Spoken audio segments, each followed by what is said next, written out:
Hello, নমস্কার বন্ধুরা। আজকে আমি বানাচ্ছি মাছের তেল, যে হয় রুই মাছের তেল, বেগুন আর সর্ষে দিয়ে। দেখুন, যেই তেলে আমি মাছ ফ্রাই করেছিলাম সেই তেলেই বেগুন দিয়ে বেগুনটাকে ফ্রাই করে নিলাম। তারপরে একটু সর্ষের তেল দিয়ে কড়াইতে জিরে দিলাম, জিরে আর আপনার পেঁয়াজ আর লঙ্কা, কাঁচা লঙ্কা দিলাম। এখানে দেখুন রসুন আছে, রসুন বাটা, সেটা দিয়ে দিলাম একটু ভেজে পেঁয়াজটাকে। তারপরে রসুন বাটা দিয়ে একটু ভালো করে ভেজে নিতে হবে। তারপরে দিলাম রুই মাছের তেল, যেটা খুব ভালো করে পিট সব বের করে খুব ভালো করে ধুয়ে রেখেছিলাম, সেটা দিয়ে দিলাম।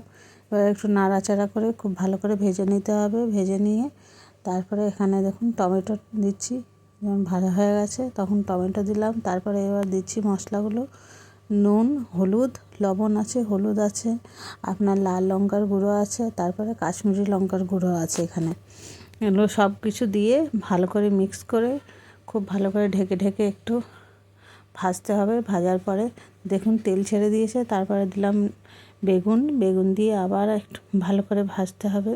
খুব ভালো করে ঢাকা চাপা দিয়ে ভেজে নিতে হবে ভাজা করে। তারপরে এখানে দেখুন কি সুন্দর হয়েছে, একেবারে তেল ছেড়ে দিয়েছে, খুব ভালো করে ভাজা হয়ে গেছে। তারপরে লাস্টে দিচ্ছি এখানে দেখুন ওই যে আপনার সর্ষে বাটা ছিল, সর্ষে জিরে একটু ছিল, আর তারপরে লঙ্কা বাটা, এইসব মিক্স ছিল। মাছে দিয়েছিলাম সেই বাটাটাই একটু ছিল, সেটা দিয়ে দিলাম তেলে দিয়ে খুব ভালো করে নাড়াচাড়া করে খুব ভালো করে ভেজে নিলাম। ঢাকা চাপা দিয়ে ভেজে ভেজে দেখুন কি সুন্দর হয়ে গেছে। লাস্টে একটু ধনেপাতা ছড়িয়ে দিলাম, ধনেপাতা দিয়ে খুব ভালো করে হয়ে গেছে আমার। এবার দেখুন মাছের তেল রান্না আর কি সুন্দর হয়েছিল, বলতে পারবো না, বলে উঠতে পারবো না। খুবই স্বাদ হয়েছিল মাছের তেলে, দারুণ লাগছিল। এ দিয়েই পুরো গরম গরম ভাত আর এই মাছের তেল দিয়েই সব খাওয়া হয়ে যাবে, এত ভালো হয়েছিল।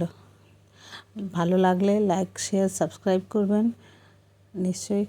ধন্যবাদ আপনাদের সবার আমার ভিডিও দেখার জন্য।